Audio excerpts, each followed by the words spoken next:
Okay, imagine this for a second. A time when, huge parts of Europe thought maps ended with sea monsters, maybe the world was flat. That's kind of the backdrop for the 12th century. Right. It was a very different conception of the world for many. But right in the middle of the Mediterranean, there's this brilliant mind, Al-Idrisi, a Muslim scholar, and he's putting together this vision of the planet that's just centuries ahead. Absolutely centuries ahead. So today, that's our deep dive. We're getting into the life and the incredible work of Al-Idrisi, especially his masterpiece, the Tabula Rogeriana. This thing basically rewrote the book on geography. And what's really fascinating, I think, is that it's not just about the map itself, amazing as it is.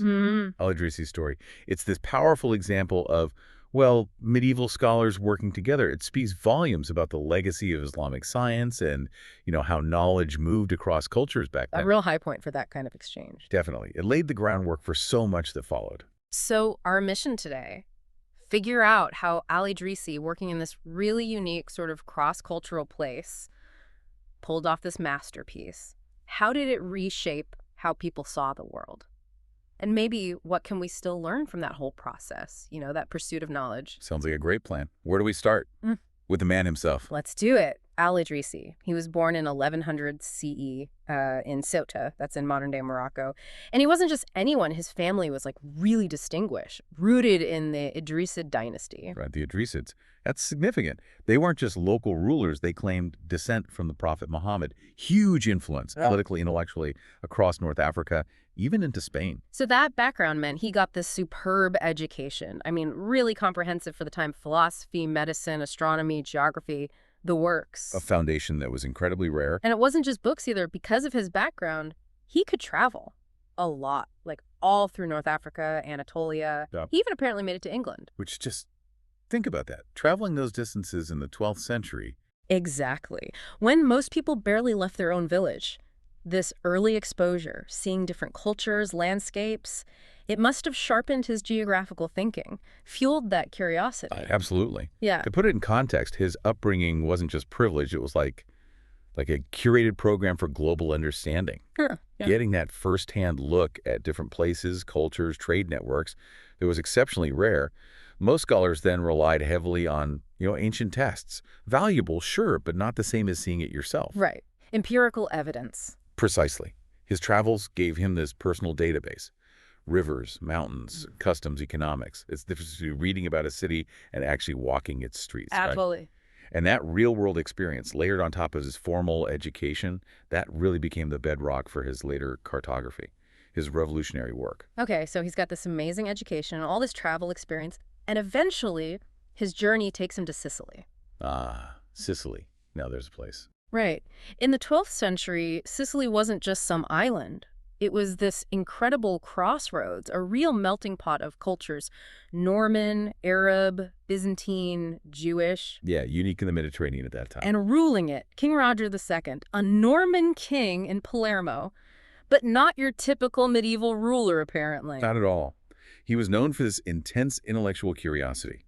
And, crucially, he actively supported scholars from all backgrounds. Which was pretty unusual, wasn't it? While lots of European rulers were suspicious of, Muslims or Jews or even other kinds of Christians. Roger was different. He actively invited them. Islamic scholars, Jewish thinkers, Byzantine Greeks, Latin Christians. He brought them to his court. He believed knowledge transcended those religious or cultural lines. That's fascinating. It really was an extraordinary melting pot of knowledge. Yeah. He fostered this environment where people could actually exchange ideas, believing quite radically for the time that real knowledge didn't care about your religion or where you came from. Which makes you wonder, doesn't it? What's that? How essential was that specific environment, that openness in Sicily under Roger II?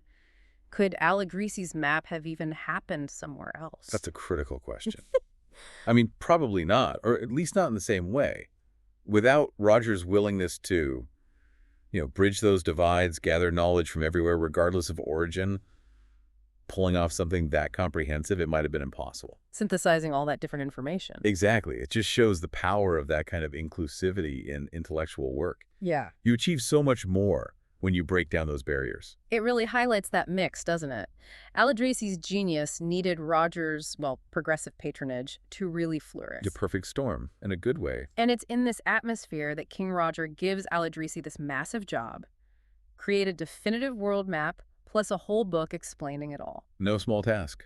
A truly monumental undertaking. Yeah, it took 15 years of Al-Idrisi's life. And the king backed him completely, gave him all the resources, assembled this amazing team to help out. A real international multidisciplinary group. Right.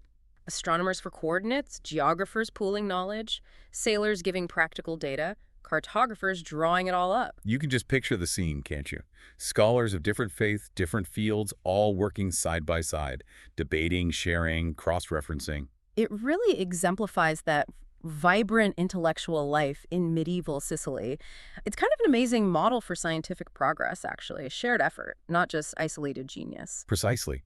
It shows how bringing diverse expertise together under tolerant leadership with a common goal.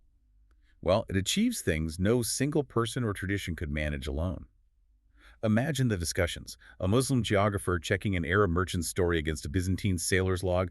Maybe a Christian scholar brings in some Greek texts. Wow. That constant cross-pollination of data, combined with a real commitment to checking facts, let them get past the biases you'd find in any single source. So after 15 long years of this intense work, the result is the Tabula Rogeriana, finished in 1154. The great work. And like you said earlier, it wasn't just a map. It was like an encyclopedia of geography, an atlas, and a detailed guide rolled into one. It covered something like 70 regions of the known world. I mean, the detail is incredible. Not just the physical stuff, mountains, rivers, coasts. Although that was incredibly detailed, too. Oh, yeah.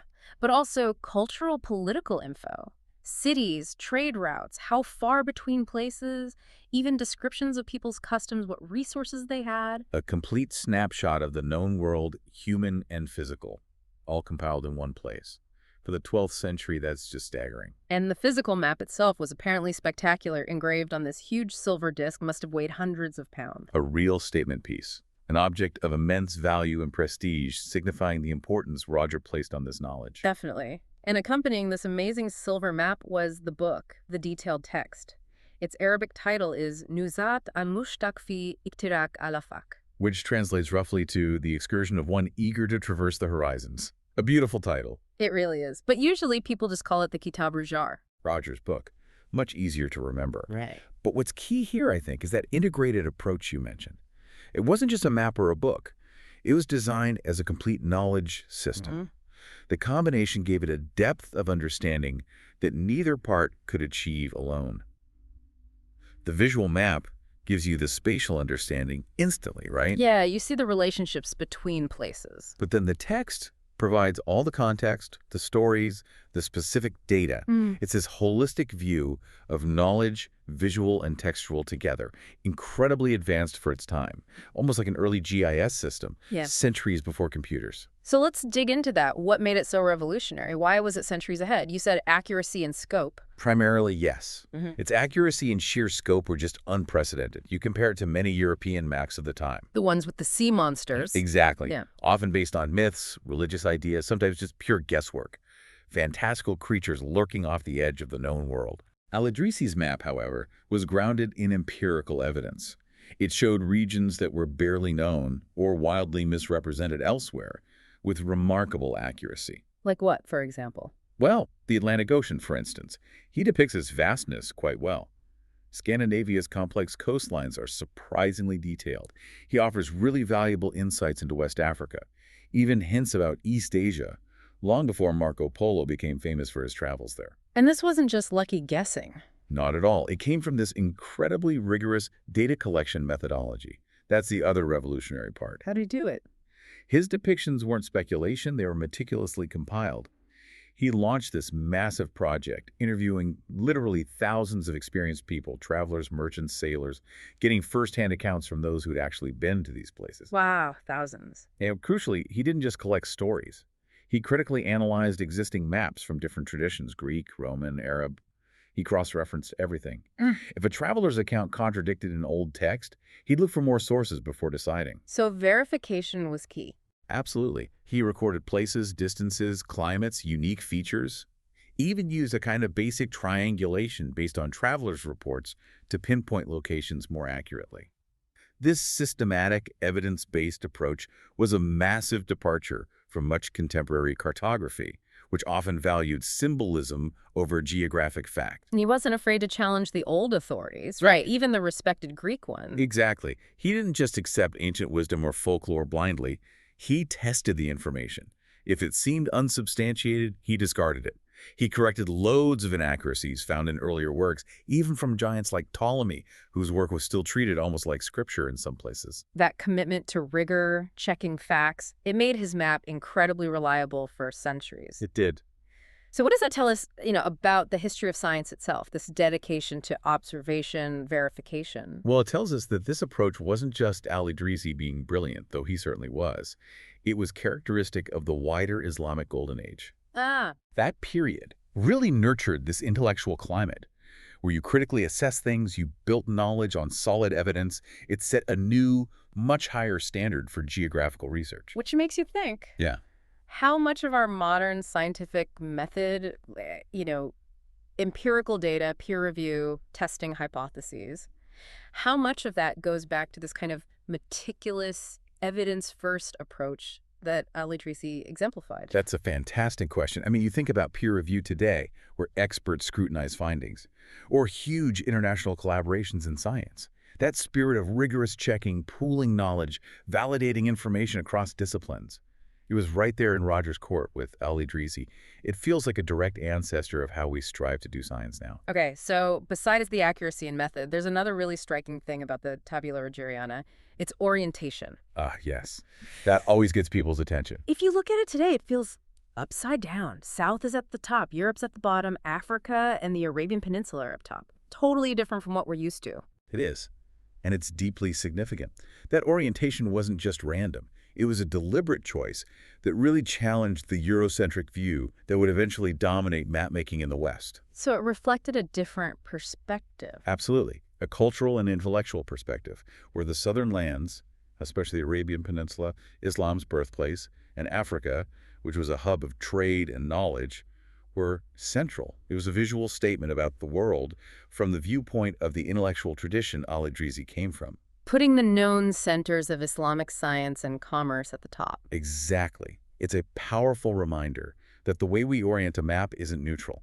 It subtly shapes how we perceive importance, centrality. And it makes you think, even today, how flipping our usual view could change our own understanding. Challenges those built-in biases in the maps we see every day. Precisely. Now, the impact of this incredible work, it didn't just stay in Sicily or the Islamic world, did it? No, remarkably, it spread. Al-Idrisi's genius traveled. Latin translations started appearing in Europe. So European scholars and explorers got access to this advanced knowledge. They did, and it was transformative for them. It gave explorers, scholars, merchants this invaluable new resource, way more accurate than much of what they had before, which is often outdated or, well, mythical. People actually used it. Oh, yes. His maps, his descriptions, they were studied, copied, relied on for centuries. They directly influenced European mapmaking right into the age of discovery.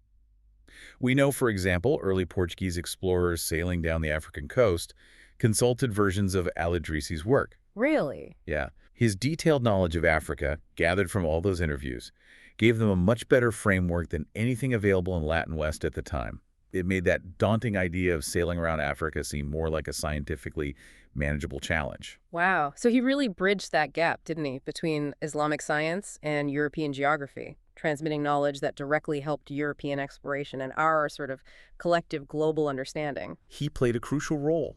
It wasn't just a small influence. It was a wave that fundamentally reshaped how the world was visualized and understood. Okay, let's unpack that impact a bit more. Well, it just reinforces this idea of how interconnected knowledge has always been globally, how these transfers across cultures shape our world in ways we often don't even realize. Like invisible threads. Exactly. Yeah. Which raises that question for us now. How many other invisible threads from different cultures, different times, still underpin how we see the world today without us knowing their origins? Al-Idrisi is such a clear example. It forces us to question that simple story of progress always moving in one direction or originating in one place. Yeah, it challenges that linear Western-centric narrative. Absolutely. So to wrap up, Al-Idrisi's Tabula Rogeriana, it's just a monumental achievement in map-making history and intellectual history. Truly monumental. A testament to his own brilliance, for sure, but also King Roger's vision, that patronage. And that amazing collaborative cross-cultural spirit they had in Sicily back then. Right. His legacy reminds us that the hunt for knowledge, it's universal. It can cross borders, beliefs, languages, and it highlights the huge contributions Muslim scholars made to the world's intellectual heritage. It's just a really powerful story. It is. And maybe a final thought to leave people with, building on that map orientation. Okay. Al-Idrisi chose south up. Think about the maps we use constantly now, Google Maps, whatever. They're almost always north up. Yeah. Is that purely practical, or does it still carry echoes of older power dynamics, a particular historical viewpoint?